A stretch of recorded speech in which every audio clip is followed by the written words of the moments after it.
요한계시록 공부를 시작하겠습니다. 오늘은 사대교회, 빌라델피아 교회에 주신 말씀을 요한계시록 3장 1절부터 13절의 말씀을 통해 공부해 보겠는데요. 오늘부터는 본문을 제가 읽지 않고 성도님들께서 잠시 이 영상을 멈추시고 따로 읽으신 후에 공부에 참여하시면 더 이해하시기 좋을 것 같습니다.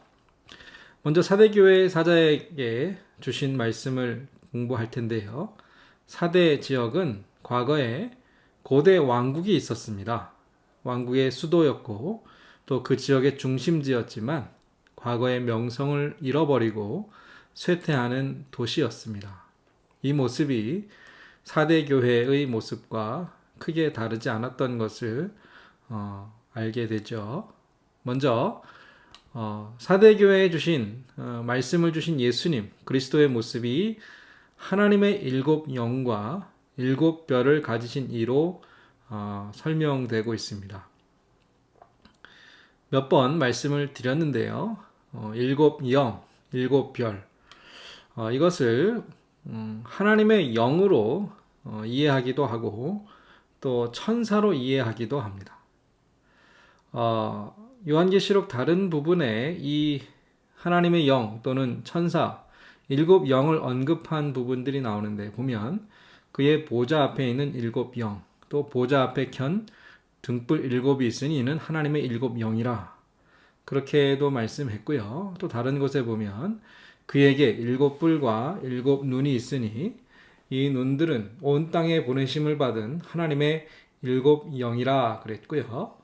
또 내가 봄에 하나님 앞에 일곱 천사가 서 있다라고 말씀이 나와 있습니다.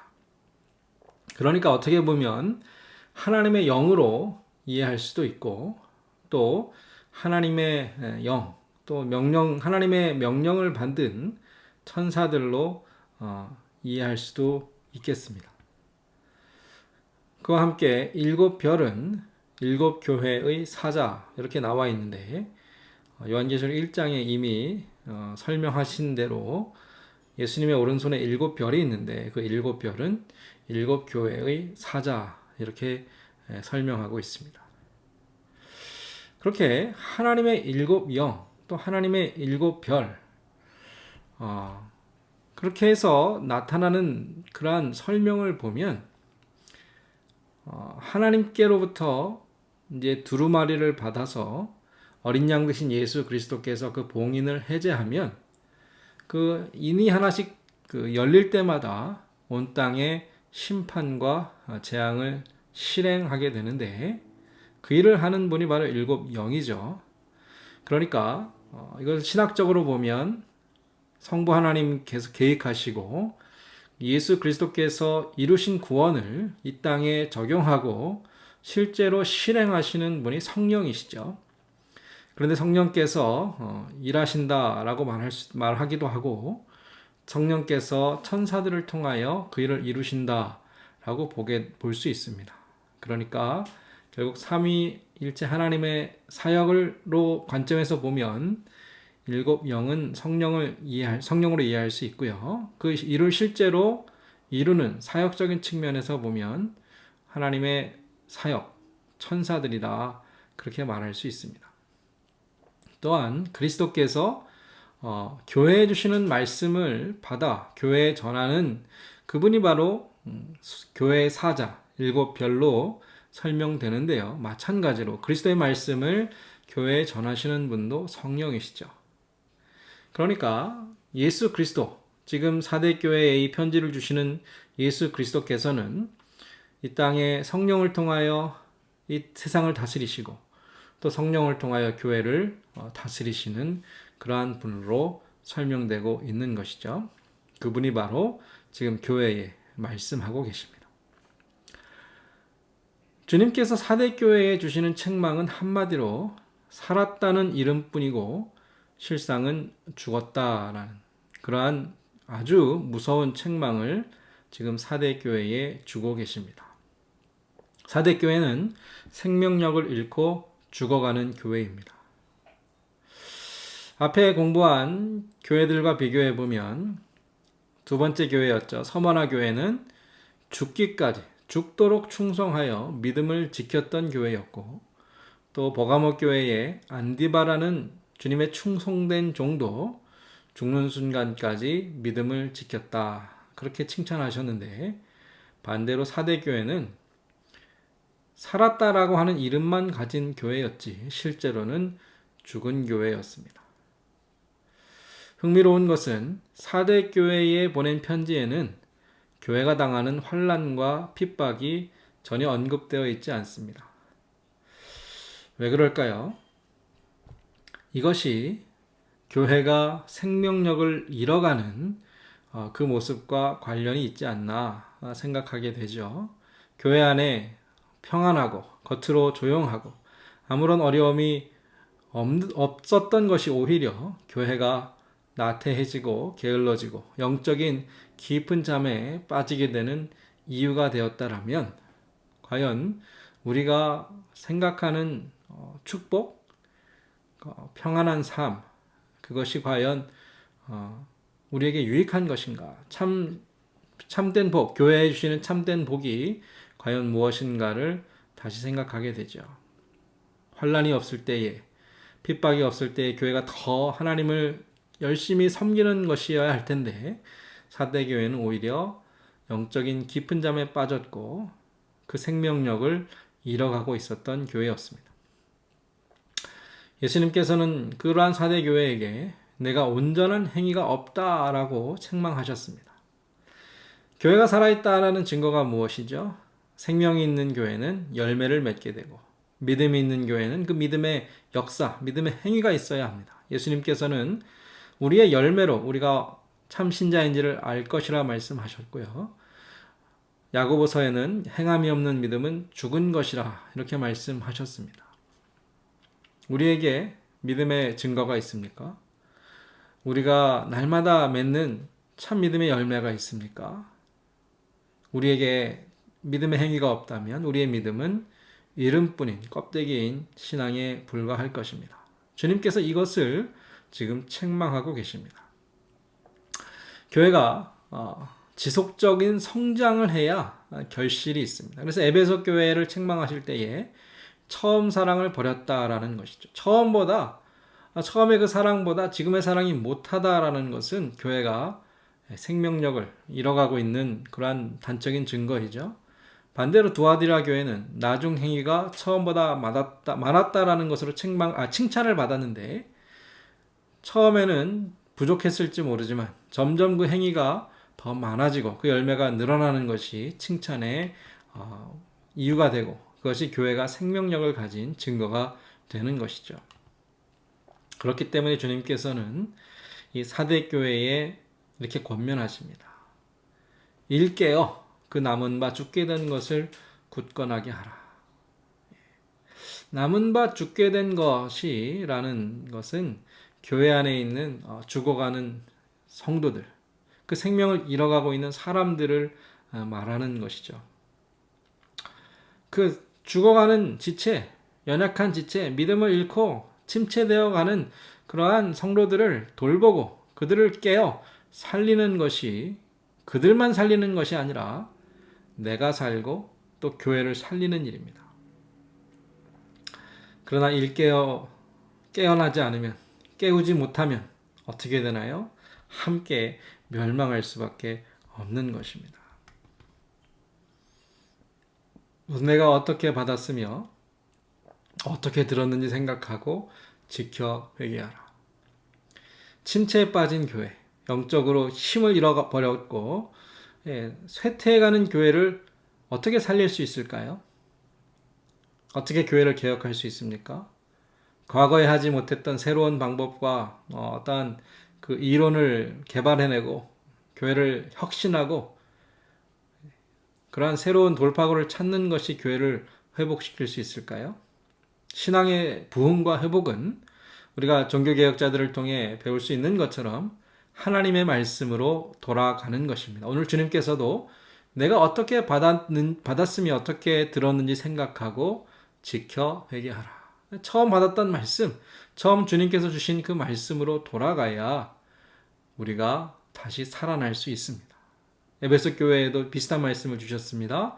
어디서 떨어진 것을 생각하고 처음 행위를 가지라.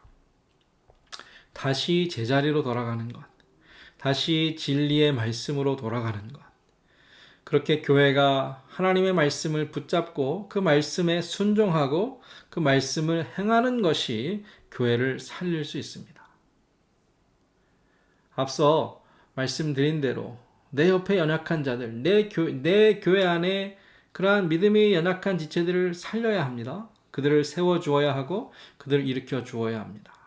그렇지 않으면 그러한 작은 문제들, 한 명 한 명, 몇 사람의 어떠한 그러한 문제들, 교회 안에 가만히 들어오는 죄의 유혹과 거짓 가르침이 온 교회를 서서히 죽음으로, 질병으로, 영적인 침체로 그렇게 넘어뜨릴 것이기 때문에 그렇죠.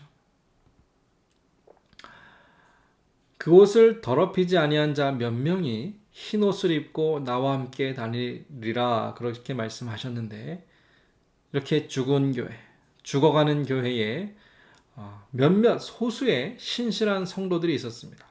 그 소수의 신실한 성도들은 누구인가요? 자신을 더럽히지 않은 사람들입니다.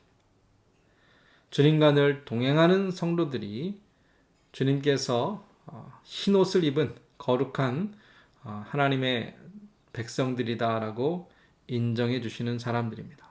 야고보서 1장에도 보면 하나님 아버지 앞에서 정결하고 더러움이 없는 경건은 곧 고아와 과부를 그 환난 중에 돌보고 또 자기를 지켜 세 속에 물들지 아니하는 것이라 그랬습니다. 우리 안에 이제 죽어가는 자들, 우리에게 남아있는 그 연약한 자들을 돌보고 또 그렇게 남을 돌보는 것이 결국 나를 깨우는 것이고 나를 지키는 것이고 그렇게 날마다 우리 자신을 정결하고 거룩하게 우리 자신을 더럽히지 않을 수 있는 그러한 기회를 주님 말씀해 주셨습니다. 그렇게 이기는 자, 믿음을 지키는 자, 그러한 자들에게 주님께서 주시는 약속은 이기는 자는 흰 옷을 입을 것이고 내가 그 이름을 생명책에서 결코 지우지 아니하고 그 이름을 내 아버지 앞과 그의 천사들 앞에서 시인하리라 말씀하셨는데 우리에게 흰 옷이 무엇인가요? 요한계시록에서 말씀하시는 흰 옷은 물론 예수 그리스도의 의로 보혈로 씻은 용서받은 옷일 뿐만 아니라 우리 자신의 의로운 행실, 믿음을 지키고 믿음으로 살아가는 그러한 우리의 행위를 말씀합니다. 믿음의 열매, 끝까지 믿음을 지키고 말씀을 지키는 우리의 삶을 통하여 우리가 하나님 앞에 거룩한 백성으로 이 땅에서뿐 아니라 하나님의 나라에서 그 옷을 입고 주님 앞에 서게 될 것입니다. 그 이름을 내 아버지 앞과 그의 천사들 앞에서 시인하리라 하셨는데 주님께서 누구를 하나님 앞에서 인정해 주시나요? 이 땅에서 주님의 이름을 자랑하는, 주님의 이름을 전파하는, 주님의 이름을 세상 사람들 앞에서 부끄러워하지 않는 성도들을 주님께서도 하나님 아버지 앞에서 인정해 주시고 내가 너를 안다 말씀해 주신다. 그렇게 인정해 주신다 하셨습니다. 그렇게 귀 있는 자는 성령이 교회들에게 하시는 말씀을 들을지어다. 사대교회에게 주신 주님의 말씀, 성령이 사대교회와 또 우리에게 주시는 말씀은 살았다 하는 이름만 가진 성도가 아니라 이제는 정말 살아서 우리가 처음에 받고 들은 하나님의 말씀으로 돌아갈 때에 교회가 살아나고 교회가 회복될 수 있다. 그러한 말씀을 주셨습니다. 오늘 한 교회를 더 볼 텐데요. 그것은 빌라델비아 교회입니다. 빌라델비아 교회 사자에게 주시는 말씀인데요. 빌라델비아의 교회에 말씀하신 주님은 거룩하고 진실하사 다윗의 열쇠를 가지신 분으로 소개되고 있습니다. 그래서 열면 닫을 사람이 없고 닫으면 열 사람이 없는 주님께서 우리 앞에 그 교회 앞에 열린 문을 두셨는데 주님께서 열린 문을 주셨기 때문에 아무도 능히 닫을 수 없다라는 것이죠. 다윗의 열쇠가 무엇입니까? 다윗 하면 이제 유대인들에게 또 성경에는 하나님의 나라를 상징합니다. 그래서 다윗의 왕국은 곧 메시아가 다스리는 하나님의 나라인데 그 나라에 들어가는 그 문을 여는 열쇠를 주님께서 갖고 계신다라는 겁니다. 앞에서는 사망과 음부의 열쇠가 나왔어요. 사망과 음부의 열쇠는 부활하신 주님께서 사망과 음부의 권세를 이기셨기 때문에 죽음과 생명을 다스리시는 분이다. 이것이 사망과 음부의 열쇠였죠. 그에 비해서 다윗의 열쇠는 그 나라, 다윗의 왕국, 메시아의 나라, 하나님의 나라에 들어갈 수 있는 그 문을 여는 열쇠인데 우리가 알고 고백하는 것처럼 예수 그리스도를 통해서만이 하나님의 나라에 들어갈 수 있다라는 겁니다. 이 열쇠를 가지신 주님, 그 주님을 믿는 신앙이 교회에 왜 중요한가 이제 이어서 나오겠습니다. 이 오늘 말씀은 이사야 22장 22절에 나오는 말씀을 인용한 것인데 내가 또 다윗의 집의 열쇠를 그의 어깨에 두리니 그가 열면 닫을 자가 없겠고 닫으면 열 자가 없으리라는 그러한 말씀이 나오죠. 그런데 이 열쇠 얘기를 주님께서 베드로와 제자들에게도 하셨습니다. 내가 이 반석 위에 내 교회를 세우리니 음부의 권세가 이기지 못하리라. 내가 천국 열쇠를 내게 주리니 내가 땅에서 무엇이든지 매면 하늘에서도 매일 것이요 내가 땅에서 풀면 하늘에서도 풀리리라. 그래서 주님께서 가지신 이 권세를 믿는 교회가 그 권세를 사용할 수 있습니다. 이 천국 열쇠라고 표현된 이 열쇠를 통하여 우리가 열면 하늘에서도 열리게 돼. 우리가 풀면 풀리는. 그래서 이 열쇠를 가진 주님, 그 주님을 믿고 주님을 섬기는 교회를 음부의 권세가 당해내지 못하고 도망갈 수밖에 없고 그 사탄의 권세는 쫓겨갈 수밖에 없다라는 것이죠. 사도 바울은 실제로 이렇게 기도할 것을 요청하는데 우리를 위하여 기도하되 하나님의 전도할 문을 우리에게 열어주사 그리스도의 비밀을 말하게 하시기를 구하라. 내가 이 일 때문에 매임을 당하였노라. 앞서 말씀드린 대로 이 열쇠는 하나님의 나라의 문을 여는 열쇠인데 하나님의 나라는 예수 그리스도를 믿는 믿음으로 들어가는 나라이죠. 그래서 주님께서 이 복음을 전하고 말씀을 전파하는 사도들 그 앞에 열린 문을 주시면 이 복음이 교회를 통하여 세상에 전파될 것이고 그 말씀을 통하여 구원받는 자들이 하나님의 나라로 들어오게 될 것입니다. 그래서 다윗의 열쇠는 비록 비슷한 의미이지만 두 가지로 이렇게 설명할 수 있는데 하나는 복음 전파의 기회, 구원의 문. 그래서 그 문을 열어주시니까 교회에 구원받는 자들이 날마다 더해지고 회개하고 돌아오는 자들이 날마다 있게 되는 것이죠. 또 다른 의미에서 교회가 사탄의 견고한 죄를 깨뜨리고 음부의 권세를 이기는 승리의 문이다. 그래서 교회가 복음을 듣고 교회로 찾아오기도 하지만 또 교회가 세상을 향해 나아갈 때에 세상이 교회를 감당할 수 없고 교회가 가는 곳마다 승리하게 되는 이 권세를 주님께서 말씀하십니다. 이 권세를 누구에게 말씀하시죠?